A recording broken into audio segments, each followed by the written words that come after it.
Hi everyone, welcome back to my channel. इस video में हम लोग डिस्कस करने वाले हैं जेके बोस क्लास 11th एजुकेशन का जो हमारा यूनिट नंबर 5 है। इसका नाम है गाइडेंस एंड काउंसलिंग। इसके हर एक टॉपिक को डिटेल में डिस्कस करेंगे एंड इस सिंगल वीडियो के अंदर कंप्लीट करेंगे। तो सबसे पहला टॉपिक हम लोग डिस्कस करने वाले हैं मीनिंग ऑफ गाइडेंस। गाइडेंस का मतलब होता है जब हम किसी भी इंसान को गाइड करते हैं, यानी कि उसको हम सही रास्ता दिखाते हैं एक पर्टिकुलर प्रॉब्लम के लिए। गाइडेंस जो है वो एक ऐसा प्रोसेस है जिसमें कि हम लोग एक इंडिविजुअल की जब हेल्प करते हैं, यानी कि जब हम उसको गाइड करते हैं तो वो इंसान अपने आप को अंडरस्टैंड कर पाता है, अपनी जितनी भी उसकी एबिलिटीज़ है उसको रिकॉग्नाइज़ कर पाता है, अपनी लिमिटेशन को जान पाता है, किस तरीके से स्टडीज़ करनी है, डेली कितना पढ़ना है, उसको किस तरीके का करियर चाहिए, उस करियर को पाने के लिए वो क्या क्या कर सकता है, पर्सनल लाइफ के रिलेटेड या फिर सोशल रिलेशन के रिलेटेड चॉइसेस बनाता है वो इंसान। तो एक डेवलपमेंट प्रोसेस है, यानी कि इसके अंदर जो प्रॉपर ग्रोथ होती है कि इंसान की पर्सनैलिटी की वो होती है। उसके बाद अगर हम डेफिनेशंस की बात करें तो पहली डेफिनेशन क्रो एंड क्रो ने दी है एंड इन्होंने बोला है कि गाइडेंस जो होता है वो एक ऐसा असिस्टेंस है जो कि कॉम्पिटेंट काउंसलर जो होते हैं वो हम एक इंडिविजुअल को देते हैं, यानी कि एक्सपर्ट काउंसलर जो होते हैं वो हमें गाइडेंस प्रोवाइड करते हैं। अब वो गाइडेंस प्रोवाइड जब हमें करते हैं तो जिस इंसान को वो गाइडेंस प्रोवाइड कर रहे हैं उसकी एज कुछ भी हो सकती है, बिकॉज हम लोग स्टडी से रिलेटेड गाइडेंस ले सकते हैं, हम लोग अपनी लाइफ से रिलेटेड गाइडेंस ले सकते हैं, अपने अंदर कुछ स्किल डेवलप करने के लिए गाइडेंस ले सकते हैं, अपनी लाइफ को एडजस्ट करने के लिए हर किसी भी चीज़ के लिए हम जब गाइडेंस लेते हैं तो वो हमें कौन करते हैं, प्रोवाइड काउंसलर्स। गाइडेंस की डेफिनेशन देखते हैं बर्नैट के अकॉर्डिंग। तो इन्होंने क्या बोला यहाँ पे, इन्होंने बोला है कि गाइडेंस जो है वो एक ऐसा प्रोसेस है जिसमें कि हम एक इंसान की मदद करते हैं सो दैट कि वो अपने आप को अच्छे से जान पाए और चॉइसेस बना पाए, यानी कि अलग अलग डिफरेंट एरियाज जो होते हैं लाइफ के उनकी उनमें चॉइसेस बना पाए उसको। तो प्रिंसिपल्स ऑफ गाइडेंस की अगर हम बात करें तो हमारा जो फर्स्ट यहाँ पर प्रिंसिपल है वो है इंडिविजुअल डिफरेंसेस, यानी कि हर एक इंसान जो है उसकी एबिलिटीज़, इंटरेस्ट, पर्सनालिटी और नीड्स वो है वो अलग अलग होती हैं। तो गाइडेंस जो होती है वो उसको उन्हीं के हिसाब से दी जाती है, हर एक इंसान को उसकी एबिलिटीज़ देख के ही गाइडेंस दी जाती है। उसके बाद होलिस्टिक डेवलपमेंट, गाइडेंस जो होती है इससे एक इंसान की प्रॉपर डेवलपमेंट होती है पर्सनैलिटी की, चाहे वो फिजिकल लेवल पे हो, मेंटल लेवल पे हो, इमोशनल लेवल पे हो, सोशल लेवल पे हो या मॉरल लेवल पे हो। तो एक इंसान की कंप्लीट पर्सनैलिटी की डेवलपमेंट और ग्रोथ यहाँ पे होती है। उसके बाद यहाँ पर अगर हम बात करें लाइफ लॉन्ग प्रोसेस होता है, ये गाइडेंस लिमिटेड नहीं होती है स्कूल तक, ये सिर्फ स्टडीज़ में हमें गाइडेंस मिलेगी, नहीं, आपको पूरी लाइफ में गाइडेंस मिलेगी। आप in making educational, vocational and personal adjustment, ताकि हम प्रिवेंटिव एंड डेवलपमेंट। गाइडेंस जो होती है वो सिर्फ प्रॉब्लम्स को सॉल्व करने के लिए हेल्प नहीं करती है, बल्कि ये हमें जितनी भी हमारी डिफ़िकल्टीज़ होती हैं उनको प्रिवेंट करने में भी मदद करती है। जैसे फॉर एग्जांपल आपकी कोई प्रॉब्लम है तो उसको आप लोग, या कोई भी डिफ़िकल्टी है उसको आप कैसे ईजी बना सकते हो, ऐसे आप प्रॉपर प्लान और एडजस्ट हो सकते हो उस चीज़ के अंदर। Respect for individuals dignity, guidance जो होती है वो रिस्पेक्ट करती है इंसान की अलग अलग जो इंसान के एबिलिटीज़, वैल्यूज़, जितने भी चॉइसेस होते हैं, कि हर एक पार्टिसिपेशन ऑफ इंडिविजुअल। जब गाइडेंस हम किसी को दे रहे हैं, जिस भी इंडिविजुअल को गाइडेंस मिल रही है या जो गाइडेंस ले रहा है वो एक्टिवली पार्टिसिपेट होता है गाइडेंस के अंदर। कंटिन्यूस प्रोसेस का, जैसे जैसे इंसान की सिचुएशंस या जो भी नीड्स हैं वो चेंज होती है, गाइडेंस भी चेंज होती है उनके अकॉर्डिंग। ये डेमोक्रेटिक होती है नेचर में, यानी कि गाइडेंस जो होती है वो सभी इंडिविजुअल्स को ट्रीट करती है इक्वली, यानी कि हम किसी कास्ट, जेंडर या फिर क्लास या रिलीजन देख के किसी को गाइडेंस प्रोवाइड नहीं कर सकते, हमें हर एक इंडिविजुअल को इक्वल मानना है, देन उसको गाइडेंस देनी। प्रोफेशनल सर्विस, गाइडेंस जो होती है वो प्रोवाइड कराई जाती है एक्सपर्ट काउंसलर्स के जो होते हैं हमारे, वो गाइडेंस प्रोवाइड करते हैं एक सिस्टमैटिक और साइंटिफिक वे में। Purpose of guidance for children and adolescents, हमारे जो है कि जो हमारे चिल्ड्रन होते हैं, एडोलसेंट्स जो होते हैं वो क्या करते हैं, उनमें रैपिड फिजिकल, बहुत तेज़ी से जो फिजिकल, इमोशनल और सोशल और इंटेलेक्चुअल चेंजेस आते हैं। तो अगर हम उनको गाइडेंस प्रोवाइड कर रहे हैं तो इससे क्या होगा, वो ईजिली समझ पाएंगे जो भी उनके अंदर चेंजेस आ रहे हैं एंड अपने इन्वायरमेंट जो है आसपास का उससे एडजस्ट हो पाएंगे और राइट डिसीजंस ले पाएंगे हर एक एस्पेक्ट के अंदर। सबसे पहले अगर हम देखें इसका जो गाइडेंस का पर्पस क्या होता है इनके लिए, पहला सेल्फ अंडरस्टैंडिंग। जब हम एडोलसेंट्स या चिल्ड्रन जो होते हैं उनको जब हम गाइडेंस प्रोवाइड करते हैं तो इससे क्या होता है, उनको हेल्प मिलती है अपनी स्ट्रेंथ, वीकनेस, इंटरेस्ट और एप्टीट्यूड्स को जानने में। उन्हें पता चलता है उनके अंदर किस तरीके, कौन कौन सी वीकनेस है, उनके अंदर क्या क्या लिमिटेशंस हैं, किस तरीके की उनके अंदर स्ट्रेंथ है, क्या क्या वो कर सकते हैं, वो सारी चीज़ें उनको पता चलती है, उनको इससे गाइडेंस से हेल्प मिलती है और वो इससे जान पाते हैं। प्रॉपर एजुकेशनल चॉइसेस, इससे क्या होता है, उनको गाइडेंस मिलती है उन तरीके से पढ़ना है, स्टडिंग हैबिट को क्या होनी चाहिए, उनके हर एक चिल्ड्रन या बच्चों के जो एबिलिटीज़ होती है उनके अकॉर्डिंग जब हम उनको गाइड करते हैं, कौन से सब्जेक्ट्स उनको पढ़ने चाहिए, उनको इंटरेस्ट किस तरीके का है, इस सब चीज़ों के बारे में जब हम उनको बताते हैं तो उनके क्या होता है कि वो अपनी एबिलिटीज़ के अकॉर्डिंग अपने काम को कर पाते हैं। की जितनी भी अवेयरनेस है वो उनको देना, अलग-अलग जो हमारे ऑक्यूपेशंस हैं उनके according. Then personal and emotional adjustment, इससे जब हम उनको गाइडेंस प्रोवाइड करते हैं तो वो क्या करते हैं, इमोशनल स्ट्रेस हो गया, कॉन्फ्लिक्ट्स हो गए, एंजाइटीज़ हो गई, इन प्रॉब्लम्स को वो सॉल्व करते हैं, ग्रो अप होते हैं। नाउ सोशल एडजस्टमेंट, इससे क्या होता है कि जब हम गाइडेंस प्रोवाइड करते हैं तो उनकी जो बच्चे होते हैं उनके अंदर जो होता है हेल्दी रिलेशनशिप जो होता है वो डेवलप होता है उनके पेरेंट्स के साथ, उनके फ्रेंड सर्कल्स के साथ, टीचर के साथ, जिससे कि वो हमारी सोसाइटी के अंदर ईजिली एडजस्ट हो सकते हैं। करेक्टर एंड वैल्यूज़ डेवलपमेंट, उनके अंदर मॉरल वैल्यूज़, डिसिप्लिन और सेंस ऑफ रिस्पॉन्सिबिलिटी जब हम उनके अंदर गाइडेंस के थ्रू उनको देते हैं तो क्या होता है कि उनका करेक्टर डेवलप होता है अच्छे से ना, प्रॉब्लम सॉल्विंग एबिलिटी उनकी अच्छी होती है। प्रिवेंशन ऑफ माल एडजस्टमेंट, ठीक है, जब हम तो गाइडेंस का जो मेन एक एम होता है वो ये भी होता है कि हम बच्चों को जब गाइडेंस दे रहे हैं उसका एक बेनिफिट ये भी हो कि उन जो बिहेवियरल प्रॉब्लम्स होती हैं वो प्रिवेंट हो उनके अंदर, जैसे अग्रेशन हो गया, इनडिसिप्लिन हो गया, लो सेल्फ एस्टीम हो गया। उसके बाद ऑलराउंड डेवलपमेंट जो होती है इससे गाइडेंस से, ठीक है, गाइडेंस जो होती है वो एक फिजिकल, मेंटल, इमोशनल और सोशल ग्रोथ को प्रमोट करती है।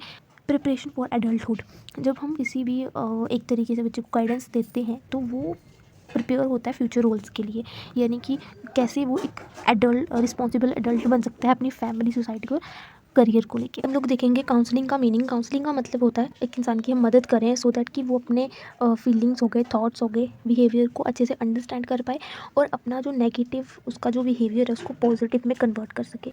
ये एक टू वे प्रोसेस होता है, यानी कि इसमें हम लोग जो काउंसलर होता है वो एक इंडिविजुअल को गाइड करता है। जिस डेफिनेशंस देखते हैं तो पहली डेफिनेशन जो है वो कैरल रॉगर्स के अकॉर्डिंग है। तो इन्होंने बोला है कि काउंसलिंग जो होती है ये एक ऐसी सीरीज़ है बेसिकली जिसमें क्या होता है कि जो इंडिविजुअल है उसकी जितने भी प्रॉब्लम्स हैं, ठीक है, उसका अगर नेगेटिव बिहेवियर है या कुछ भी प्रॉब्लम्स है उसको काउंसलर जो होते हैं उनको सॉल्व करने में उसकी मदद करते हैं। UNESCO के अकॉर्डिंग जो है वो काउंसलिंग एक इंटरएक्टिव लर्निंग प्रोसेस है। काउंसलर और काउंसली के अंदर काउंसलर होता है वो काउंसली जो होता है उसकी मदद करता है, उसको गाइड करता है, उसकी जितनी भी प्रॉब्लम्स हैं चाहे वो पर्सनल लेवल पे हो, सोशल लेवल पे हो या फिर एजुकेशनल रिलेटेड प्रॉब्लम्स होती हैं उनको सॉल्व करने में मदद करता है उसकी। ना स्कोप की बात करें काउंसलिंग की तो स्कोप जो होता है ये बहुत ज़्यादा बेसिकली वाइड है और इसका जो मेन काम होता है वो यही होता है कि इंसान की प्रॉपर डेवलपमेंट हो, उसकी पर्सनालिटी की कंप्लीट डेवलपमेंट हो और उसकी जितनी भी प्रॉब्लम्स हैं चाहे वो मेंटल हेल्थ से रिलेटेड हो, चाहे वो किसी भी पर्सनल लेवल पे हो, एजुकेशन लेवल पे हो, उनको सॉल्व करना। नाउ एजुकेशनल काउंसलिंग की बात करें, ये हेल्प करती है बेसिकली एक स्टूडेंट को सो दैट कि वो अपनी कोर्सेज़ को, अप्रोप्रिएट कोर्सेज़ को चूज़ कर पाए, एक स्टडी हैबिट को डेवलप कर पाए, अपने कंसंट्रेशन को इम्प्रूव कर पाए और जो उसके अंदर एक डर है एग्ज़ाम को लेके उसको वो ओवरकम कर पाए। एजुकेशनल काउंसलिंग जो होती है ये करियर रिलेटेड जो इन्फॉर्मेशन होती है वो प्रोवाइड करती है, जिससे कि इंसान को पता चलता है उसके अंदर की इंटरेस्ट क्या है, स्किल्स क्या है, वो किस करियर में अच्छा कर सकता है। वो पर्सनल सोशल काउंसलिंग जो होती है इसमें एक इंसान को ये बताया जाता है, उसको मतलब उसकी इस प्रॉब्लम को सॉल्व करा जाता है कि वो कैसे जो है इमोशनल सोशल इश्यूज़ जो होते हैं उनको डील कर पाए। मेंटल हेल्थ काउंसलिंग, तो इसमें जो है काउंसलिंग प्रोवाइड करी जाती है जिसके अंदर इमोशनल सपोर्ट जो होता है उस पर ज़्यादा फोकस करा जाता है ताकि इंसान की जो जिस इंसान को ये प्रोवाइड करी जा रही है उसको जो भी स्ट्रेस है वो रिड्यूस हो सके, एनजाइटी है अगर उसको कम कर सके, वो डिप्रेशन उसका कम हो सके, जितने भी बिहेवियरल इश्यूज़ होते हैं वो सारे कंट्रोल हो सके एंड रिड्यूस हो सके।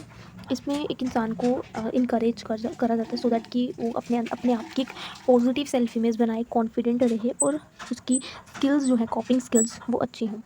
Now preventive and development counselling, इसमें भी माल एडजस्टमेंट जैसी प्रॉब्लम्स होती हैं इनको प्रिवेंट करा जाता है, फ्रस्ट्रेशन हो गया करा जाता है, करा जाता है। तो इसमें रिहेबिलिटेशन काउंसलिंग, इसमें एक इंसान जो है जो जिसको डिसेबिलिटीज़ हैं, ट्रॉमा है या फिर किसी भी तरीके की स्पेशल नीड्स है स्कूल के अंदर एडजस्ट होने में, वो किसी भी अपने और काम के अंदर एडजस्ट होने में या सोसाइटी के अंदर एडजस्ट होने में वो प्रोवाइड कराई जाती है। इंपॉर्टेंस ऑफ काउंसलिंग की बात करें ये है कि ये बहुत इंपॉर्टेंट है, बहुत ही एक क्रूशियल रोल प्ले करती है काउंसलिंग, एक ऑलराउंड डेवलपमेंट होती है जो एक इंडिविजुअल की उसके लिए। सबसे पहले तो काउंसलिंग जो होती है वो एक इंसान को हेल्प करती है सो दैट कि वो अपने अंदर की एबिलिटीज़, इंटरेस्ट वगैरह को रिकॉग्नाइज़ करे और अच्छे से उनको जान पाए, अपनी वीकनेस को जान पाए और अपनी सो दैट कि वो ग्रो करे इफेक्टिवली।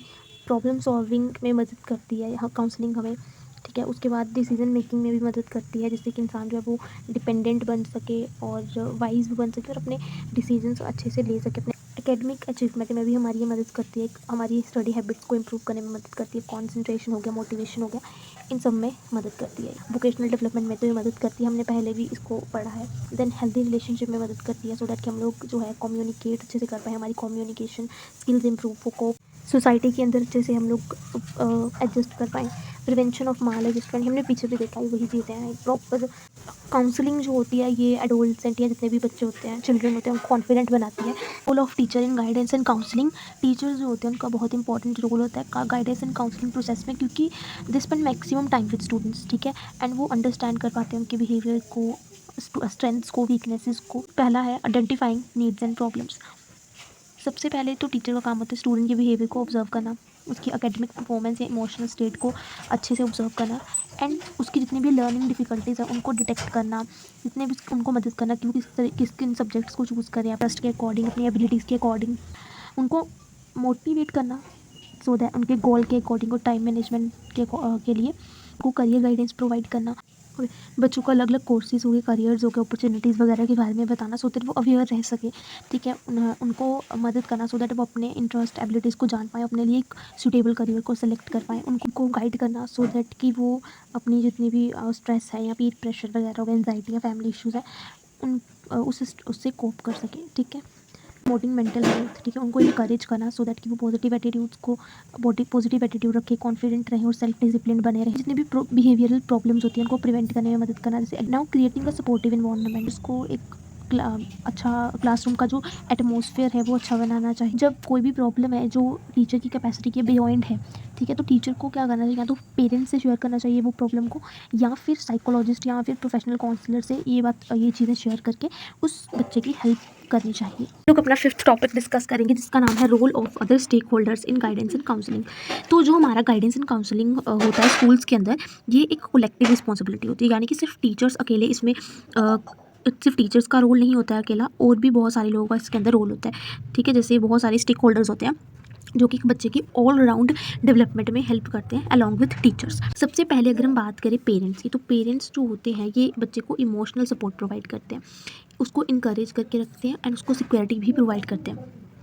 पेरेंट्स जो होते हैं उनको पता होता है कि बच्चे का इंटरेस्ट क्या है, स्ट्रेंथ्स क्या है, डिफ़िकल्टीज़ क्या है। अब जब उनको ये सारी चीज़ें पता चलेंगी, देन अगर बच्चे को कोई प्रॉब्लम है तो वो ये सारी चीज़ें जो है वो साइकोलॉजिस्ट या स्कूल टीचर्स वगैरह के साथ शेयर कर सकते हैं, जिससे कि बच्चे की प्रॉब्लम्स जो है उनको वो सॉल्व हो सकती हैं। के लिए टीचर्स के साथ और जितने भी काउंसलर्स होते हैं उनके साथ कोऑपरेट करके रहते हैं, सो दैट कि बच्चे की जो बिहेवियरल और लर्निंग प्रॉब्लम्स हैं वो सॉल्व हो सके। स्कूल काउंसलर या फिर साइकोलॉजिस्ट, अब यहाँ पर ये जो होते हैं हमारे स्कूल के काउंसलर्स हो गए या फिर जो हमारे साइकोलॉजिस्ट होते हैं, ये हमें अलग अलग तरीके की जो काउंसलिंग होती है वो प्रोवाइड करते हैं, जैसे कि पर्सनल लेवल पे, सोशल लेवल पे, एकेडमिक लेवल पे, या फिर इमोशनल इश्यूज से रिलेटेड। ये कंडक्ट करते हैं एप्टीट्यूड और इंटरेस्ट टेस्ट। अगर आपको करियर गाइडेंस चाहिए किसी को कि आगे जैसे 12th के बाद क्या करना है, इस तरीके की जो भी चीज़ें हैं, 10th के बाद कौन सी स्ट्रीम लेनी है, तो वो सारी चीज़ों के लिए एक एप्टीट्यूड टेस्ट होता है, एक इंटरेस्ट टेस्ट होता है। जिससे क्या होता है साइकोलॉजिस्ट है वो ये पता करते हैं कि बच्चे का इंटरेस्ट किस में है और वो किस चीज़ में एक्सेल कर सकता है, तो उसके लिए ये टेस्ट रखा गया है, एंड उसके हिसाब से बच्चे को करियर गाइडेंस दी जाती है। उसके बाद help in preventing and treating behavioural और साइकोलॉजिकल प्रॉब्लम्स। साइकोलॉजिस्ट जो होते हैं वो क्या करते हैं, अगर किसी इंसान को बिहेवियर रिलेटेड प्रॉब्लम्स है तो वो क्या करते हैं, इन प्रॉब्लम्स को प्रिवेंट भी करते हैं और ट्रीट भी करते हैं, स्कूल एडमिनिस्ट्रेशन या फिर प्रिंसिपल। तो यहाँ पर स्कूल के अंदर क्या करते हैं, पॉलिसीज़ बनाते हैं, रिसोर्सेज प्रोवाइड करते हैं बच्चों को for guidance and counselling programmes के लिए। यहाँ पर ये इंश्योर करते हैं एक सेफ़, सपोर्टिव और इंक्लूसिव जो स्कूल का इन्वायरमेंट होना चाहिए। इंक्लूसिव यानी कि ऐसा इन्वायरमेंट जहाँ पे सभी एक दूसरे के साथ और हारमोनी के साथ रह रहे हैं, मिलजुल के रह रहे हैं ना। ये ऑर्गेनाइज करते हैं कुछ वर्कशॉप्स को, सेमिनार्स को, and career fairs for students. Peer group यानी कि हमारे क्लासमेट्स या फिर हमारे फ्रेंड्स, अगर आपका पॉजिटिव क्लास पीर ग्रुप है, मतलब अच्छा ग्रुप है, तो आपको एक इमोशनल सपोर्ट प्रोवाइड किया जाएगा उनके द्वारा। देन आपको एक सेंस ऑफ बिलोंगिंगनेस भी प्रोवाइड करवाई जाएगी, ठीक है। तो यहाँ पे ये इनकरेज करते हैं पॉजिटिव, हमारे अंदर पॉजिटिव, अगर आपका फ्रेंड सर्कल अच्छा है तो वो आपके अंदर एक पॉजिटिव बिहेवियर को लाने में मदद करेंगे। आपके कोऑपरेशन, टीम वर्क जैसी काफ़ी सारी आप क्वालिटीज़ उनसे सीख सकते हैं, ठीक है। ये आपको पीर काउंसलिंग में मदद करते हैं और आपको यहाँ गाइडेंस प्रोवाइड करी जा सकती है through adults. Community and alumni की बात करें तो कम्युनिटी प्रोफेशनल्स होते हैं, जैसे हमारे डॉक्टर्स हो गए, लॉयर्स हो गए, हमारे सोशल वर्कर्स हो गए, ये हमें प्रोवाइड करते हैं करियर टॉक्स और मेंटोरिंग। एल्यूमनी जो होते हैं वो शेयर करते हैं अपने experiences for about higher studies, jobs and life skills से रिलेटेड, जिससे हमें गाइडेंस मिलती है कि हमें हायर स्टडीज़ में क्या क्या करना चाहिए, किस तरीके से हमें पढ़ना चाहिए, कौन सी कोर्सेज़ करनी चाहिए, हमें जॉब के रिलेटेड किस तरीके से पढ़ना चाहिए, और सबसे इंपॉर्टेंट लाइफ स्किल्स जो कि हमारी सबसे इंपॉर्टेंट होती है, इनके बारे में हमें काफ़ी कुछ जानने को मिलता है इनसे। उसके बाद हम बात करते हैं गवर्नमेंट एंड NGOs की बात करें, तो इन्होंने भी काफ़ी सारी पॉलिसीज़ डेवलप करी होती हैं, स्कीम्स काफ़ी सारी डेवलप करी होती हैं, जिससे कि बच्चे की वेलफेयर हो सके। ये ट्रेनिंग प्रोवाइड करते हैं, स्कॉलरशिप देते हैं, करियर गाइडेंस मटेरियल देते हैं, और मेंटल हेल्थ सपोर्ट देते हैं स्टूडेंट्स को, सो दैट उन्हें किसी भी तरीके की प्रॉब्लम ना हो, एंड अगर कोई भी तरीके की उनको प्रॉब्लम है तो वो उनकी सॉल्व हो सके। Role of professional counsellors in schools, ये टॉपिक लास्ट टॉपिक। तो प्रोफेशनल स्कूल काउंसलर्स जो हमारे होते हैं वो ट्रेंड एक्सपर्ट्स होते हैं बेसिकली, जो क्या करते हैं, हमें एक स्पेशलाइज्ड गाइडेंस प्रोवाइड करते हैं, हमें सपोर्ट करते हैं, जिनको टीचर्स हो गए, स्टूडेंट्स हो गए और पेरेंट्स को। इनका काम क्या होता है, इनका काम होता है एकेडमिक्स के बियॉन्ड जो चीज़ें हैं उनको ठीक करना। पढ़ाई से के बाद जो चीज़ें आती है, काफ़ी सारे बच्चों को भी स्ट्रेस हो जाती है, ठीक है, एंजाइटी होती है, और भी काफ़ी सारी इमोशनल, सोशल या पर्सनल प्रॉब्लम्स होती हैं जिनको ये ट्रीट करते हैं। वो देख लेते हैं सारे के सारे। तो पहला यहाँ पे इनका जो रोल जो होते हैं उनको मदद करना, सो दैट कि अगर उनको कोई किसी तरीके की स्ट्रेस है, एंजाइटी है, डिप्रेशन है, या पीर प्रेशर है, या फैमिली की कुछ घर में कोई प्रॉब्लम है, कन्फ्लिक्ट्स वगैरह होती हैं, जो उनसे कैसे डील कर सके बेसिकली। सेफ, कॉन्फिडेंट और सेफ स्पेस देते हैं, जिसमें कि हम अपनी फीलिंग्स को एक्सप्रेस कर सकें, इनको बता सकें हमें क्या प्रॉब्लम है, उसके रिलेटेड ही हमें ट्रीटमेंट प्रोवाइड करते हैं। एकेडमिक गाइडेंस, ये हमारी लर्निंग डिफ़िकल्टीज़ को सबसे पहले आइडेंटिफाई करते हैं, और हमें कुछ स्ट्रेटजीज बताते हैं हम लोग अपनी स्टडीज़ को इम्प्रूव कर सकें। ये हमारे टीचर्स के साथ काम करते हैं, देन हमें मदद करते हैं, सो दैट हमारी स्टडी हैबिट्स इम्प्रूव हो सके, कॉन्सेंट्रेशन हो गया, मोटिवेशन हो गया, ये सारी चीज़ें इम्प्रूव हो। स्टूडेंट्स को हेल्प करते हैं, सो दैट कि वो एक रियलिस्टिक एकेडमिक गोल्स बनाए, सेट करें, जो कि पूरा हो सके। इसके बाद आता है करियर एंड वोकेशनल गाइडेंस। ये इसमें क्या होता है, एप्टीट्यूड, इंटरेस्ट और पर्सनालिटी टेस्ट होता है, और इसमें इन्फॉर्मेशन हमें दी जाती है, अलग अलग कोर्सेज हो गए, करियर हो गए, स्कॉलरशिप या जॉब अपॉर्चुनिटीज़ के रिलेटेड, और इससे स्टूडेंट्स को मदद मिलती है, सो दैट कि वो एक सूटेबल करियर चूज़ कर सके अपनी स्ट्रेंथ्स के अकॉर्डिंग और अपने एस्पायरेशंस के अकॉर्डिंग। अब बिहेवियरल मैनेजमेंट, प्रोफेशनल काउंसलर्स होते हैं, ये एड्रेस करते हैं हमारे बिहेवियरल इशूज़ को, जैसे अग्रेशन हो गया, बुलिंग हो गया, देन विदड्रॉल हो गया, लो सेल्फ एस्टीम हो गया, इन प्रॉब्लम से डील कर सकें। प्रमोट, ये डिसिप्लिन को प्रमोट करते हैं, पॉजिटिव एटीट्यूड को और हेल्दी रिलेशनशिप को। उसके बाद प्रिवेंटिव एंड डेवलपमेंट रोल, ये बेसिकली कंडक्ट करते हैं कुछ वर्कशॉप, जिसमें हमें लाइफ स्किल्स के बारे में सिखाया जाता है, टाइम मैनेजमेंट के, कम्युनिकेशन हो गया, प्रॉब्लम सॉल्विंग, ये सारी चीज़ों के रिलेटेड हमें बहुत कुछ सिखाया जाता है। इससे माल एडजस्टमेंट जो था वो प्रिवेंट होता है, और बच्चे की जो ओवरऑल पर्सनैलिटी की डेवलपमेंट है वो होती है। उसके बाद क्राइसिस इंटरवेंशन, इसमें स्टूडेंट्स को इमीडिएट सपोर्ट प्रोवाइड करा जाता है, जब कोई भी तरीके की इमरजेंसी आ जाती है, जैसे ट्रॉमा हो गया, एक्सीडेंट्स हो गए, अब्यूज़ लो हो गया। इससे हमें बेसिकली प्रोफेशनल हेल्थ और सोशल सर्विसेज के साथ कनेक्ट होकर स्टूडेंट्स को रहना चाहिए, जब उनको रिक्वायर्ड हो, तो ये सब कुछ वो सिखाते हैं। उसके बाद कोऑर्डिनेशन एंड रेफरल, तो ये कोलैबोरेट करते हैं टीचर्स के साथ, पेरेंट्स के साथ, स्कूल मैनेजमेंट के साथ, तो सो दैट कि बच्चे की वेलफेयर हो। ये रेफ़र करते हैं स्टूडेंट्स को to psychologist, doctors and special educators if problem require advanced help. तो ये बोलते हैं कि अगर आप बच्चों को कोई भी किसी भी तरीके की प्रॉब्लम है, तो वो साइकोलॉजिस्ट के पास जाएँ, डॉक्टर्स के पास जाएँ, ठीक है, हमारे स्पेशल एजुकेटर्स के पास जाएँ, अगर बच्चों को कोई प्रॉब्लम है। तो इसी के साथ हमारा ये वाला जो यूनिट है, ये पूरा का पूरा कंप्लीट हो चुका है, एंड आई होप आपको अच्छे से समझ आ गया होगा। इस यूनिट को हमने कंप्लीट कर लिया, यानी कि हमने यूनिट 5 को कंप्लीट कर लिया।